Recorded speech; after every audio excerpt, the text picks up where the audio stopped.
तो हेलो दोस्तों, ये हमारा टॉपिक वाइज जो सीरीज चल रहा है बिहार दरोगा के लिए, तो उसमें हमने पहले चैप्टर कराया था जो हम लोग पढ़ रहे थे एटॉमिक स्ट्रक्चर। तो उसका पार्ट 1 हम लोग पढ़े, तो ये आपका पार्ट 2 है। तो आप लोग पार्ट 1 जरूर देखिएगा। ये पार्ट 2 हम लोग शुरू करते हैं। देखिए, थॉमसन के परमाणु मॉडल के संबंध में निम्नलिखित कथन पर विचार करें। तो थॉमसन क्या करना है, तो बोला है कि परमाणु धन आवेशित गोले का बना होता है। बिल्कुल सही है। इलेक्ट्रॉन इसमें धन आवेशित गोले के चक्कर लगाते हैं? नहीं, इलेक्ट्रॉन ऋणावेशित होते हैं। ठीक है, मतलब धन आवेशित नहीं बल्कि ऋण आवेशित होता है। धन एवं ऋण आवेश बराबर होने से परमाणु उदासीन होता है। बिल्कुल सही है। तो आपका 1 और 3 सही है, तो आपका ये आंसर हो जाएगा। अगला है कि रदरफोर्ड के अल्फा कण प्रकीर्णन प्रयोग में से संबंधित कथन पर विचार करें। बोला है कि अधिकांश अल्फा कण बिना विक्षेपित हुए निकल गए। बिल्कुल सही है। ठीक, कुछ अल्फा कण छोटे कणों से विक्षेपित हुए। बिल्कुल सही है। लगभग 12,000 में से एक अल्फा कण वापस लौट आया। ठीक है, ये भी बिल्कुल सही है। तो आपका तीनों सही है। रदरफोर्ड प्रयोग के निष्कर्ष से संबंधित कथनों पर विचार करें। परमाणु का अधिकांश भाग भरा होता है।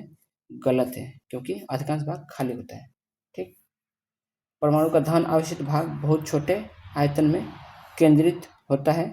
ये बिल्कुल सही है। नाभिक की त्रिज्या परमाणु की त्रिज्या से 10.5 गुणी बड़ी होती है। नहीं, गलत, ये छोटी होती है। ठीक, ये आपका केवल 2 सही है। रदरफोर्ड ने सोने की पतली पन्नी पर अल्फा कणों को टकराने के उपरांत क्या परिणाम पाया था? तो अल्फा कणों का प्रकीर्णन पाया था। ठीक है, रदरफोर्ड के अल्फा कण प्रकीर्णन प्रयोग के आधार पर निम्न कथनों पर विचार करें। परमाणु के भीतर का अधिकांश भाग खाली होता है। बिल्कुल सही है। अधिकांश अल्फा कण बिना विक्षेपित हुए सोने की पतली पन्नी से बाहर निकल जाते हैं। बिल्कुल सही है। परमाणु का धन आवेशित भाग बहुत कम एवं आयतन में केंद्रित होता है। कम आयतन में केंद्रित होता है, बिल्कुल सही है। तो आपका तीनों सही हो जाएगा। अगला है कि किसने 1911 परमाणु का नाभिकीय मॉडल प्रस्तुत किया था? तो रदरफोर्ड ने किया था। रदरफोर्ड के परमाणु के नाभिकीय मॉडल के अनुसार निम्न कथन पर विचार करें। परमाणु का केंद्र ऋण आवेशित है, जिसे नाभिक कहा जाता है। तो ये गलत है, क्योंकि धन आवेशित होता है। ठीक है, केंद्र क्या है? धन आवेशित, क्योंकि वहां पे प्रोटॉन होता है। ठीक है, अब प्रोटॉन आपको क्या है? धन आवेशित है। तो ये आपका गलत हो जाएगा ये कथन। कथन में परमाणु का लगभग संपूर्ण द्रव्यमान नाभिक में केंद्रित होता है। ये बिल्कुल सही है, आपका बी सही हो जाएगा। रदरफोर्ड के परमाणु मॉडल के अनुसार निम्न कथन पर विचार करें। इलेक्ट्रॉन नाभिक के चारों ओर निश्चित कक्षाओं में चक्कर लगाते हैं। बिल्कुल सही है। नाभिक का आकार परमाणु के आकार की तुलना में बहुत बड़ा होता है। गलत है, क्योंकि नाभिक का आकार छोटा होता है। तो ये आपका गलत हो जाएगा कथन। तो केवल 1 सही है। परमाणु अस्थायी होता है, यह कथन किस मॉडल से संबंधित है? तो परमाणु अस्थायी होता है, ये किस मॉडल पर से? तो ये बोर के मॉडल पर से है। ठीक है, रदरफोर्ड के परमाणु मॉडल की प्रमुख कमी कौन सी है? तो रदरफोर्ड के परमाणु मॉडल की प्रमुख कमी कौन सी है? तो परमाणु के अस्थायित्व की व्याख्या नहीं कर सका है, यही सबसे कमी था। तो ये आपका आंसर हो जाएगा। बोर के परमाणुविक मॉडल के अनुसार निम्न कथन पर विचार करें। इलेक्ट्रॉन केवल कुछ निश्चित कक्षाओं में ही चक्कर लगा सकते हैं। बिल्कुल सही है। इन कक्षाओं में घूमते हुए इलेक्ट्रॉन ऊर्जा का विकिरण करते हैं। गलत, ऊर्जा विकिरण नहीं करते हैं। ठीक है, तो ये आपका गलत हो जाएगा, केवल 1 सही है। नील्स बोर का जन्म कब हुआ था? तो 7 अक्टूबर 1885 में। ठीक, नील्स बोर को परमाणु संरचना पर योगदान के लिए नोबेल पुरस्कार कब मिला था? तो 1922 को। तो आपसे एक क्वेश्चन है कि नील्स बोर तो यहाँ पर दिया है, लेकिन आपसे क्वेश्चन है कि रदरफोर्ड का जन्म कब हुआ था? मैंने पिछले क्लास में बताया, तो ये आपको बताना है। और रदरफोर्ड को नोबेल पुरस्कार कब मिला था, ये आपको बताना है। ठीक है, वो मैंने पिछले क्लास में दोनों बताए हैं, तो आप लोग को यहाँ पर कमेंट करना है। ठीक है, अगला है रदरफोर्ड के परमाणु मॉडल के अनुसार परमाणु के नाभिक में कौन सा अपरमाणुक कण विद्यमान होता है? तो प्रोटॉन होता है। बोला है कि इनमें से कौन एक अनावेशित कण तथा द्रव्यमान में प्रोटॉन के लगभग बराबर होता है? तो कौन है? वो न्यूट्रॉन है। परमाणु का द्रव्यमान किसके द्वारा प्रकट किया जा सकता है? तो प्रोटॉन और न्यूट्रॉन के द्रव्यमानों के योग से। ठीक, किसी परमाणु से सबसे बाहरी कक्षा में उपस्थित इलेक्ट्रॉन को क्या कहा जाता है? तो संयोजक इलेक्ट्रॉन बोलते हैं, वैलेंसी बोलते हैं उसको। किसी परमाणु की बाह्यतम कक्षा अधिकतम 8 इलेक्ट्रॉन रख सकती है, यह किस सिद्धांत के स्कीम से प्राप्त होता है? तो वो होता है बोर-बरी योजना से। ठीक, बोर-बरी स्कीम से। जिन तत्वों के परमाणु की बाह्यतम कक्षा पूर्ण रूप से भरी होती है उनसे उनके संबंध में निम्न कथनों पर विचार करें। ऐसे तत्व रासायनिक रूप से कम सक्रिय होते हैं, ऐसे तत्व सामान्य निष्क्रिय गैस होते हैं। तो ये दोनों सही है, ठीक है। ये बात कर रहे हैं आपका 18वां वाला ग्रुप का। निम्न में से किस तत्व के बाह्यतम कक्षा में केवल एक इलेक्ट्रॉन नहीं होता है? तो किस? तो मैग्नीशियम। मैग्नीशियम में 2 होते हैं, ठीक है। न्यूक्लियन में किन कणों को शामिल किया गया है? तो न्यूक्लियन में प्रोटॉन और न्यूट्रॉन को शामिल किया गया है। परमाणु के द्रव्यमान के संबंध कथन पर विचार करें। परमाणु का संपूर्ण द्रव्यमान नाभिक में केंद्रित होता है, बिल्कुल सही है। इलेक्ट्रॉन परमाणु के द्रव्यमान में नगण्य योगदान होता है, ये बिल्कुल सही है, दोनों सही है आपका, ठीक। इनमें से कौन हाइड्रोजन का समस्थानिक नहीं है? तो हाइड्रोजन का कौन कौन होता है? तो क्या होता है? ये होता है प्रोटियम, ये है प्रोटियम, ड्यूटेरियम और ट्रिटियम, ठीक है। तो ये आपका 3 है, लेकिन पैरा हाइड्रोजन नहीं है। समस्थानिकों के संबंध में निम्न कथनों पर विचार करें। समस्थानिकों के रासायनिक गुण समान होते हैं, बिल्कुल सही है। समस्थानिकों का भौतिक गुण समान होते हैं, गलत। भौतिक गुण भिन्न होते हैं, ठीक है। समस्थानिकों क्या होते हैं? रासायनिक गुण होते हैं और भौतिक गुण भिन्न होते हैं। तो ये आपका ए केवल सही है। परमाणु केंद्र की खोज किसने की थी? तो रदरफोर्ड ने की थी।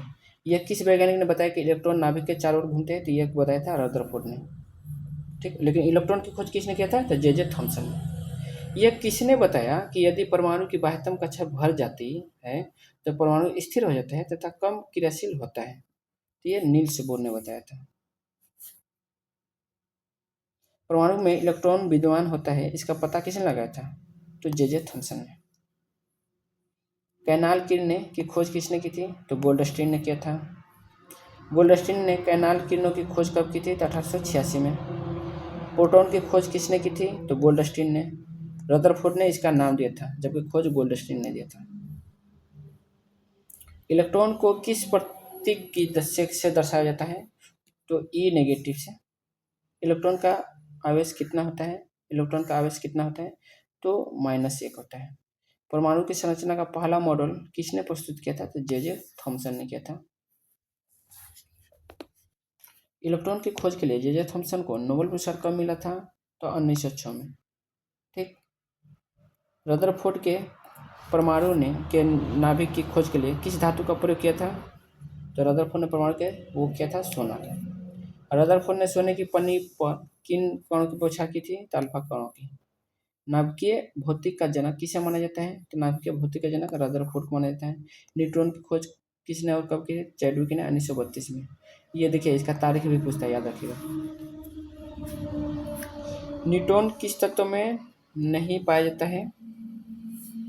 तो न्यूट्रॉन किस तत्व में नहीं पाया जाता है? तो हाइड्रोजन में नहीं पाया जाता है, ठीक है। सबसे बाहरी कक्षा में इलेक्ट्रॉनों की अधिकतम संख्या कितनी हो सकती है?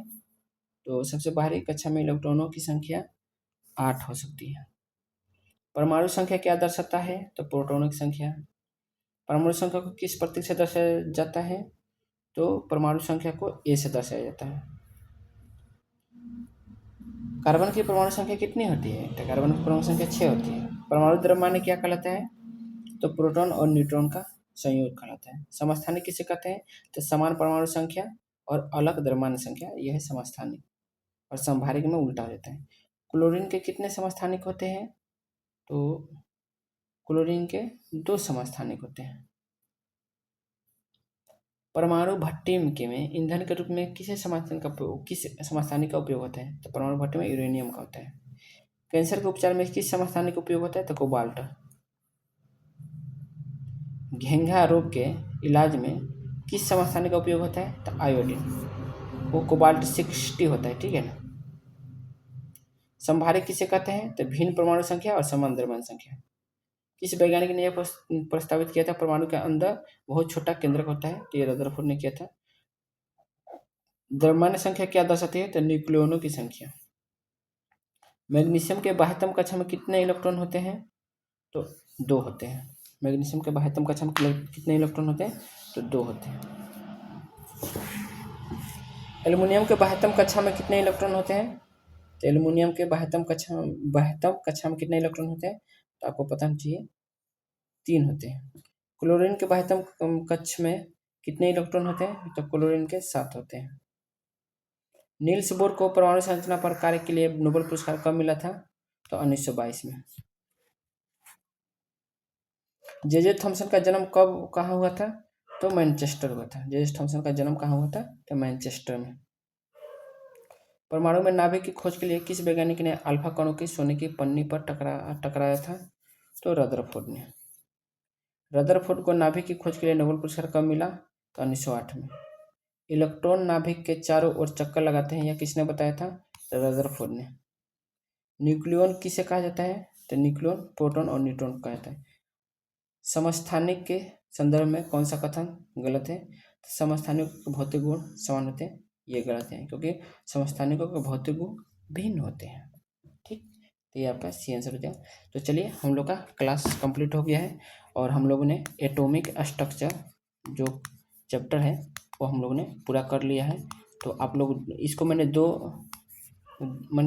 दो क्लास में दिया है, तो आप दोनों क्लास जरूर देख लीजिएगा। छोटा छोटा क्लास है, 12 मिनट 10 मिनट का है, तो आप लोग जरूर देख लीजिएगा। तो आज के लिए बस इतना ही।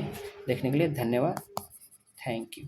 ठीक है, और आपको क्लास अच्छा लगा हो तो लाइक और सब्सक्राइब कर लेना और अपने दोस्तों को भी शेयर कर लेना। ठीक है,